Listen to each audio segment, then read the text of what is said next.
Welcome to Breakups, Broken Hearts, and Moving On with Janice Formicella. I'm Janice Formicella, a breakup coach passionate about supporting others to learn from their breakups, overcome loneliness, love being single, and see the end of a relationship as the beginning of a magical, sexy new chapter in life. I am here each week to share with you the tools that I have learned through my own painful breakups, through hitting rock bottom more than once, and through working with people all around the world to heal their broken hearts. If you are looking for hope and strength to move on from your breakup and resources to enjoy your new life, you are in the right place, and I've got your back.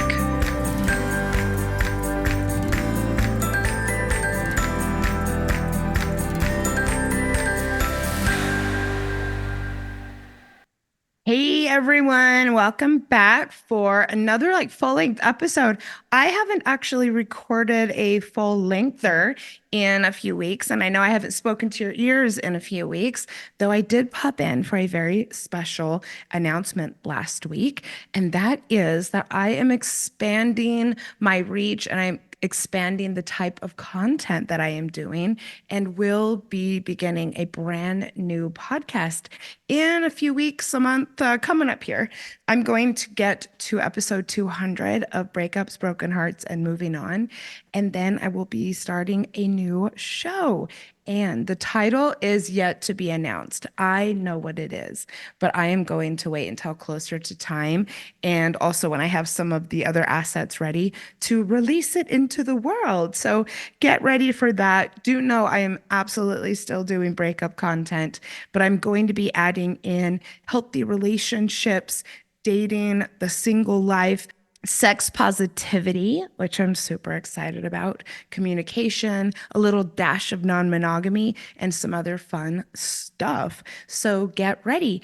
And along those lines, part of the new format of the show is going to be reading listener questions, reading fan mail, reading comments, giving advice on the air. So if you have a question, a concern, a query about any of the topics that I mentioned, shoot me an email, come in on Instagram and chat with me. I will be very, very, very likely to read it. I am also going to have all of my favorite guest co-hosts coming on to also give their advice and their insights on the things that we discuss.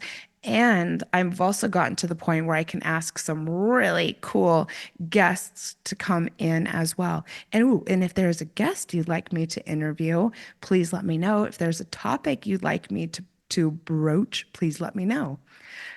Let's get into today's episode. Truth bombs for your breakup. Part of healing from a breakup is looking at some hard truths. This is true. Why are they hard? First and foremost, clinging to ideas about our ex or our breakup cause us to stay connected to them, like energetically, maybe even physically if you're having lots of contact with them. Holding fast to ideas about how unfortunate our breakup is and how much we need or want our ex, these things keep us holding on fast to the past. It prevents us from moving through the necessary stages of grief to put our breakup in the rear view mirror. I have developed my own theory on the typical stages of grief for someone who is coping with a breakup that was unexpected or is quite painful. And totally remember, being the one to end things can be just as gut-wrenching as perhaps being the one who was broken up with, which I don't know. I think all breakups are somewhat, two-sided, but that's just me. The stages of grief for breakups that I have created are devastation, denial, realization, and release. Moving from one stage to the next takes intention, faith, mindfulness, and facing some hard fucking truths. The end result is acceptance. And with acceptance comes freedom. Are you ready for some truth bombs that will help you get from one stage to another? Let's do it. Truth bomb number one, it just wasn't working. If you have ever listened before, you may have heard me say this. In fact, I guarantee you have if you've been listening for a while, especially. If this is your first time, I hope you will really ponder the following concept this week. Actually, I hope you will all ponder it this week. If you're listening today, you might be struggling. So this is going to help. Relationships always end because they are not working. They always end because they had to. It had to end. As bad as it hurts now, you are better off. No relationships end because they're working so well and serving both people. It was imperative that this breakup happen so that you could both go on to happier lives and better relationships in the future. But remember, we're only worried about you right now. We're not worried about what happens with your ex. So, how do you cope with the knowledge that as painful as this is, it still needed to happen? Like, how do you accept it? How do you use this knowledge to help you feel better this week? I started my path to becoming a breakup coach when I divorced my husband, oh my God, ages ago, like maybe 12 years or so. One thing that led me to making the decision and something that gave me a lot of comfort through the process of the divorce was writing down the things that weren't working in my journal. I had been going through, I don't know, maybe even like a year and a half of agony in this relationship, trying to make it work, seeing my husband just become more and more attached to his kind of outdated or I guess immature ways of viewing relationships, going on a spiritual journey that he absolutely wasn't on, seeing our arguments get more frequent, and my nervous system just constantly activated and just feeling sick and stressed all the time. And I needed to look at what had been going on the last couple of years and why I was staying in it and why I might need to leave. And I got a brand new journal and I just started writing a list all the times recently. And I think all of the times that I had felt mistreated, the general things about the relationship that weren't serving me, sadness that I had, maybe arguments that I had felt were unfair, things he had said to me that were cruel. And ultimately, it did help me to accept, I suppose, that it needed to end or that I needed to take steps to ask him and work with him to decide if, these things, if he was willing to change things or not. And this is kind of funny. I've only shared this one time before. So I made this list in a private journal, and I never actually imagined that he would pick it up and read it, although he had violated my privacy multiple times in the relationship. So I don't know what I was thinking. Maybe it was subconscious. I'm not sure. So it's so ironic and actually kind of hilarious is that I think I had been keeping the notebook for a couple of weeks and then one day I came home and I went into my journal and a bunch of the pages had been ripped out and he had actually burnt the edges of the pages and then left it all for me to find at home. And I was like, wow, if this is not a sign from the universe, like what is? So let's get out a list. Let's look at the reality of the relationship. Were there fights? Were there times that you felt unseen? This is a fun one. Were there just things about your ex that you didn't like? Sometimes we really push these things aside when we're in a relationship, when we're hoping that it will work, when we're trying to make it work in the end. And it can be really fun to actually think back and say, you know what? This always bugged me. Or there was a part of his personality that I just kind of didn't like, or something that he did. Let's get really real and let's embrace the first truth bomb. It just wasn't working. Number two, you don't need a relationship to be happy or complete. Yes, there might very well be a void in your life right now. This is because your ex filled a role and a place in your life that was special. It is normal and it is normal and healthy to miss this person and be very, very aware of this void. It can feel impossible that it will ever be healed. When I got divorced many years ago, oh my God, I told many people that I would never, ever get over the pain. And to make things even worse, my ex and I tried to rekindle things after the divorce was final. And hello, bad decision. If I thought the pain of the divorce was bad, this like brought it to a whole new level. I have so much compassion and love for that woman. I am so, so glad for the experience of those moments that set me on the path to becoming a breakup coach. And I am so glad that I know better now. You already have everything you need to be happy and whole right inside of you. A relationship is not the quote, only thing missing from your life. It will not make you happier if you are not happy already. Happiness and living a fulfilling life are choices. You know what? People are not band aids to your problems, to your loneliness, whatever. Relationships won't solve any of the emptiness that you sometimes may feel. If you are not complete on your own, you will never be able to attract a person who's complete on their own. Isn't that something that you want? You will never be able to build a mutually supportive relationship, a happy relationship, a relationship where two people keep their individuality. Think about it. My third truth bomb is that if you've just gone through a painful breakup, it's time to look at your relationship patterns, okay? Painful breakups can happen to the best communicators, the most self aware people, to dating and relationship experts, people with a lot of relationship experience, people with hardly any relationship experience. I mean, last year I shared a very vulnerable episode. Oh my God, mid-year or so, maybe September, August, I think. And I will link in the show notes. And this episode was about my painful breakup.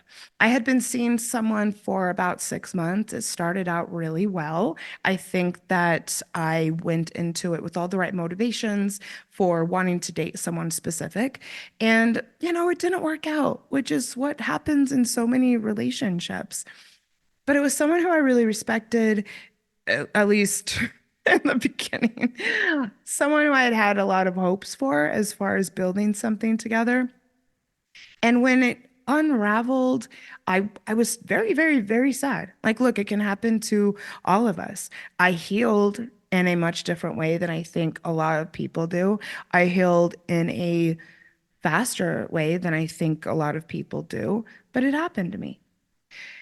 And it was an opportunity for me to examine, why the end of this particular relationship had brought me pain. And this is an opportunity for you to do the same. The end of a relationship it's always the chance to consider how we might want future relationships to look. I mean, let's get real. You don't get that many chances to have something like smack you in the face like this. Also, especially if you're pushing play today, if you are in agony because you feel that you just can't seem to figure out how to make relationships work, if you think you're attracting the same type of person over and over again, it's time to set yourself free by looking at your role and your patterns. Listen closely. Taking responsibility for every aspect of your life, including your selection of partners, allows you to take your power back. It allows you to create the life that you want. This is a process that does take some courage, okay? It takes intention. And yeah, it can be confronting, it can be fun and eye-opening at once. Since I started dating again a couple years ago, I actually did see a couple of my patterns resurface. I was like, boom, able to catch them right away and change course or learn from them. But every time that I did, I continued to learn something about myself. Take this opportunity. One way to look at your patterns is through seeking support. I, for instance, work closely with people to look at their patterns and how to do things differently. And you can get all of my contact info in the show notes. And you can also book a free intro call with me. There's also one of my favorite exercises, and that is love mapping. It is a fun way to visually look at your relationship history and give yourself like the aha moments you need to start to show up in a new way. I won't go through all of it right now. Ooh, I do have a PDF that I've created for my clients that is a template for creating your love map or doing the love mapping exercise. If you hit me up on Instagram or if you leave me a 5-star rating and review on Apple, make sure to screenshot it to me. I will send it to you via email. And it's a really cool exercise, a really cool PDF that I'm quite proud of. Just really quickly though, you're going to gather supplies. You're going to decide how you want to do the love mapping. So like butcher paper, a journal, and a flip chart. I don't know. Something that is visual, like I already said a couple times. Then you're going to write down all of the significant relationships in your life. So, like the seriousness or maybe the length of time doesn't matter. It just kind of matters that when you close your eyes, you think of this person. Like, for instance, for me, I would absolutely put my high school boyfriend on this list. It was a significant relationship in my life. It set the stage for how I would show up in relationships and the expectations that I would have out of my partners for quite a long time. So, yes, Jordan, you are on the map. Then, under each person, name the following: the pros of the relationship, the cons of the relationship, why you were attracted to that person, what was happening in the days or weeks leading up to either meeting or becoming romantic with this person, and then kind of briefly why the relationship ended just from your point of view. And then you're going to go back and look at any patterns that may come up. And I'm guessing there will be at least some. So, like, what is the most common theme that you see on your love map? Is there any way that you showed up similarly in these relationships? Are there positive patterns that you see? Are there negative patterns that you see? And then ultimately, is there a new pattern that you'd like to develop? Once again, if you want a copy of my PDF, rating a review, or just say hi on Instagram. Number 4, there is no such thing as the one. Just like the notion that a person or relationship completes us, the idea that there is, quote, the one or a soulmate is so destructive. It's so harmful. It leads people to make poor decisions. It leads people to stay in unhealthy relationships. It prevents people from being their own soulmates and investing in building a life that is rich with or without a partner. I know this might be hard to understand right now, but we will connect deeply with many people in our lives. There are so many people that we will have the perfect overlap of chemistry and compatibility with. Your ex was just one of them. And as I said earlier, if you look really closely, you may not have as much of an overlap as you thought. For a major truth bomb, Thought Catalog had something really cool to say about the one, and it's like a total mic drop. I will link to the article in my show notes. They say, saying someone is your soulmate is another way of allowing yourself to be lazy, to take them for granted, to live life like you have seen it all. Love is more than just a feeling. Love goes beyond physical intimacy. Love rests in the actions of the doer. There's no such thing as soulmates because love is limitless. You have the freedom to choose who you want to be with. And believing that you have a soulmate demolishes your freedom to make mistakes, to fall for the wrong people, to love the broken parts of you. The amount of responsibility that you give away in believing that there's someone out there just for you is terrifying because you unconsciously seek for perfection and end up sabotaging some great relationships.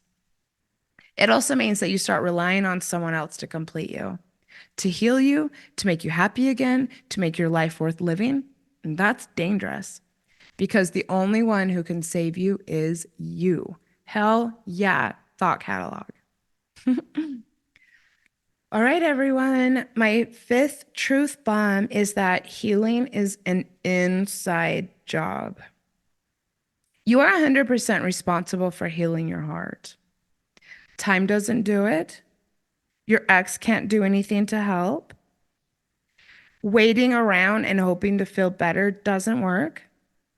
Listening to podcasts, it's only as effective as the action you take to implement what is suggested. Hiring a coach can add major power to the process and help you uncover your blind spots. Yes, having objective, unconditional support is freaking effective.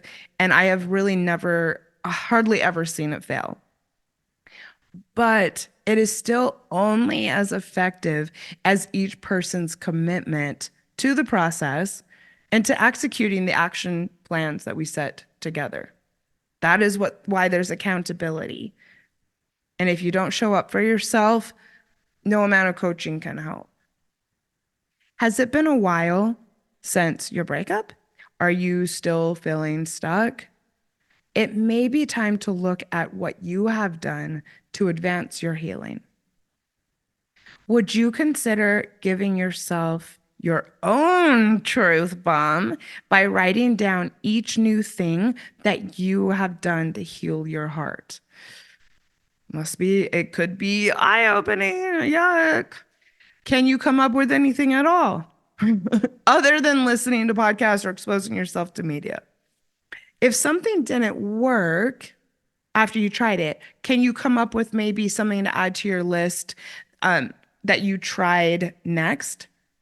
I mean, this is about trial and error here. So what has your process been? What have you tried? What have you tried next? What about your mindset? If you're really honest with yourself, can you identify thoughts or beliefs or messages that you have clung to rather than approaching things with a learner's mindset? Let's be honest, people.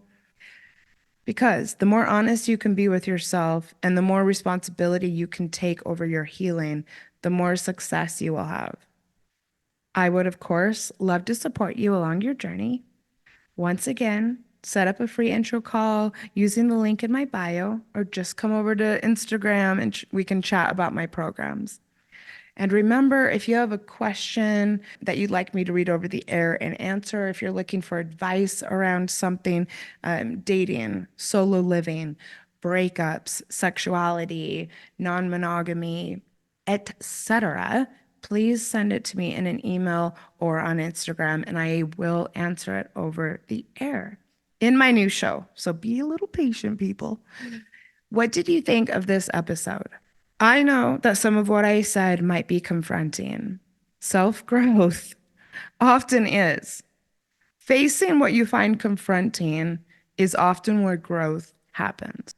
And I believe in you. Whew. And with that, I am sending you so much strength for the week ahead. Bye.